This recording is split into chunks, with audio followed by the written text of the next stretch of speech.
ان سب کو آپ اس طرح جانیں، 2015 سے پہلے ایران پر بہت سی پابندی تھی، لیکن پھر 2015 میں ایک عالمی معاہدہ ہوا جس پر ایران کے نیوکلیئر ڈیل پر بحث ہوئی تھی۔ اس عالمی معاہدے کو joint comprehensive plan of action کہا گیا۔ اس معاہدے میں صرف امریکہ نہیں تھا بلکہ کچھ یورپی ممالک بھی تھے اور روس اور چین بھی تھے۔ اس ڈیل میں یہ بات فائنل ہو گئی کہ ایران اپنا نیوکلیئر پروگرام محدود رکھے گا۔ اس کے بدلے میں ایران پر جتنی بھی پابندی تھی 2015 سے پہلے وہ ہٹا دی جائیں گی، یعنی ایران اپنا تیل بیچ پائے گا، ایران میں ڈالر بھی آ سکتے ہیں۔ اور ان سب کے بعد اب ایران کی کرنسی تھوڑی سنبھلنے لگی تھی۔ 2-3 سال تک سب کچھ ٹھیک رہا، مگر پھر 2018 میں ٹرمپ اس ڈیل کے خلاف ہی ہو گیا اور پھر 2018 میں ایران پر وہ ساری پابندیاں پھر سے لگا دی گئی اور اب پھر سے ایران نہ کسی دوسرے ملک کو تیل بیچ سکتا ہے۔ بینکنگ نظام جو ایران کا تھا اسے سوئفٹ سسٹم سے نکال دیا گیا۔ اب سوئفٹ کا مراد یہاں پر یہ ہوا کہ جتنی بھی عالمی بینکنگ نظام تھی اس سے ایران کے بینکوں کو ہٹا دیا گیا۔ اب ایران نہ کسی دوسرے ملک پیسے بیچ سکتا تھا اور نہ کسی دوسرے ملک سے اسے پیسے آ سکتے تھے۔ اس کے ساتھ دوسرے ملکوں کی جتنی بھی کمپنیاں تھیں جو ایران میں تجارت کرتی تھی انہیں بھی دھمکیاں ملنے لگی۔ 2018 میں چاروں طرف سے ایران کو دبوچ لیا گیا۔ اب ایران کے پاس تیل تھا تو اسے بیچ نہیں سکتا تھا، پیسے تھے مگر بینک کے ذریعے ٹرانسفر نہیں کیے جا سکتے تھے۔ اب یہ سب کچھ کرنے کے بعد بھی ٹرمپ کو آرام نہیں آیا، تو اس بار ٹرمپ نے کیا کیا کہ ایران پر ٹیرف ہی لگا دیا۔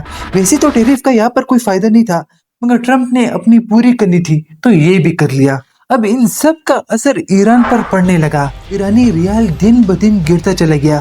دوسرے ملکوں سے پہلے تو کچھ آ نہیں رہا تھا اور جو آ رہا تھا وہ مہنگا ہوتا گیا۔ اس پوری گیم میں ایران کے عام شہری پر سارے دباؤ آنے لگے۔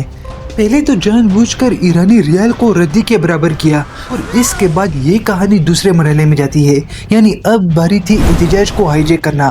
دسمبر میں جب احتجاج شروع ہوا تھا تو اسی وقت سے سوشل میڈیا پر اس احتجاج کو بڑھا چڑھا کے بتایا گیا۔ ایسے اکاؤنٹ جو کہ ایران میں وجود ہی نہیں رکھتے تھے وہ اس احتجاج کو انقلاب کا نام دینے لگے۔ اور اس کے بعد جب ایران میں ماحول گرم ہوتا گیا تو دوسری طرف افغانستان کے بارڈر سے امریکہ کی خفیہ ایجنسی CIA اور اسرائیلی ایجنسی موساد اور کچھ افغانی افغانستان کے بارڈر سے ایران کے اندر ہو گئے۔ یہیں سے یہ ساری کہانی مزیدار ہوتی گئی۔ آہستہ آہستہ ان سب کے بعد ایران میں نعروں کا رخ بدلنے لگا۔ روٹی، بجلی اور گیس کے نعروں کی جگہ مذہب کو نشانہ بنایا گیا، مسجدوں پر حملے کیے گئے، قرآن مجید کی بے حرمتی کی گئی اور شہید ایرانیوں کی توہین کی گئی۔ یہ سب ہونے کے بعد ایک عام ایرانی کو سمجھ آیا کہ گیم ان کی ہاتھوں سے نکل چکی ہے اور تب معلوم پڑا کہ یہ سب ایران کے لوگ نہیں بلکہ باہر کی طاقتیں کر رہی ہے۔ ایران کے وہ لوگ جو حکومت کے خلاف کھڑے تھے وہ پھر سے سڑکوں پر نکل آئے، مگر اس بار مقصد احتجاج کا نہیں تھا۔ اس بار یہ لوگ ریاست کے ساتھ کھڑے ہوئے، مختلف شہروں میں لاکھوں لوگ جمع ہوئے اور ایران کی حکومت کا ساتھ دیا۔ مگر یہاں پر بھی ایران کی سیکیورٹی ایجنسی سے ایک غلطی ہوئی تھی جس کی وجہ سے ایران میں ایجنڈا چلانے والے سارے لوگ وہاں سے بھاگ گئے۔ اصل میں ہوا یہ تھا، 28 دسمبر 2025 کو ایران کے شہر تہران میں کچھ دکانداروں نے اپنی دکانیں اچانک بند کر دی۔ ایرانی حکومت کو بظاہر تو ایسا لگا کہ یہ ایک عام معاشی احتجاج ہے جو کہ جلد ہی ختم ہو جائے گا، لیکن ٹھیک اس کے 14 دن بعد یہی احتجاج پورے ایران کے 31 صوبوں میں پھیل گیا۔ 2500 لوگ مارے گئے۔ پوری دنیا کی میڈیا اس بات پر زور دے رہی تھی کہ ایران میں ہونے والا یہی احتجاج مہنگائی کے خلاف ہے، لیکن یہ آدھی حقیقت ہوتی ہے۔ ایران میں جو کچھ ہوا وہ ایک سکرپٹڈ عدم استحکام تھا۔ اگر آسان لفظوں میں بولا جائے تو وہی سب کچھ جو کہ اس سے پہلے ہم نے افغانستان میں دیکھا۔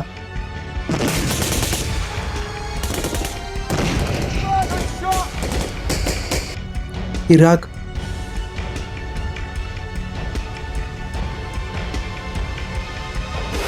اور پھر شام میں جو کچھ ہوا،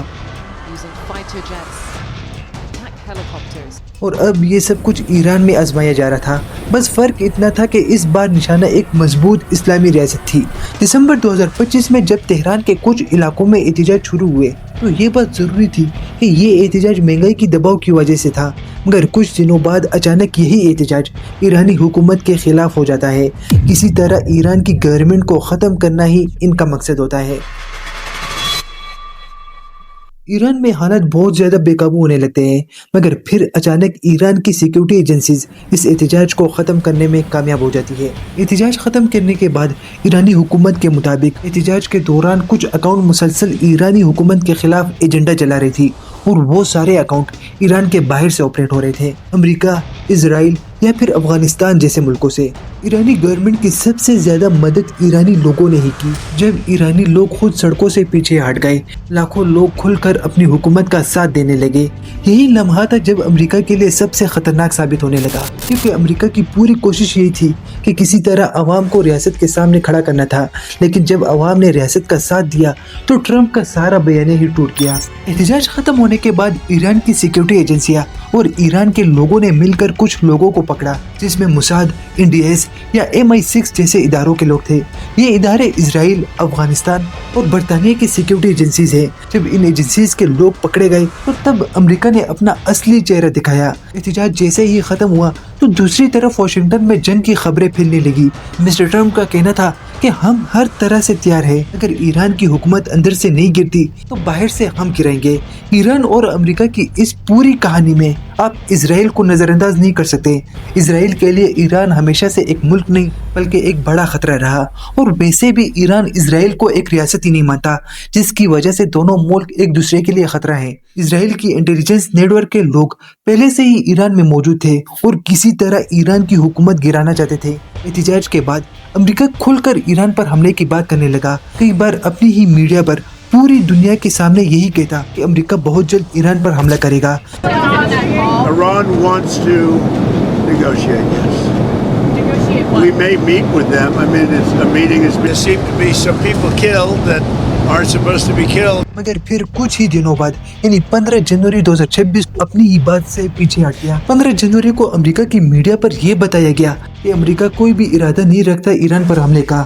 جب یہ سب کچھ ہو رہا تھا تو پوری دنیا یہی سمجھ نہیں پا رہی تھی کہ یہ سب کچھ ہو کیا رہا ہے۔ امریکہ جو ہر صورت میں یہ جنگ چاہتا تھا اچانک پیچھے کیوں ہٹ گیا؟ اس کی وجہ یہ ہو سکتی ہے کہ امریکہ ایران پر وینیزویلا کی طرح حملہ کرنا چاہتا تھا، ایران کے سپریم لیڈر خامنہ کو کسی طرح اغوا کرنا چاہتا تھا۔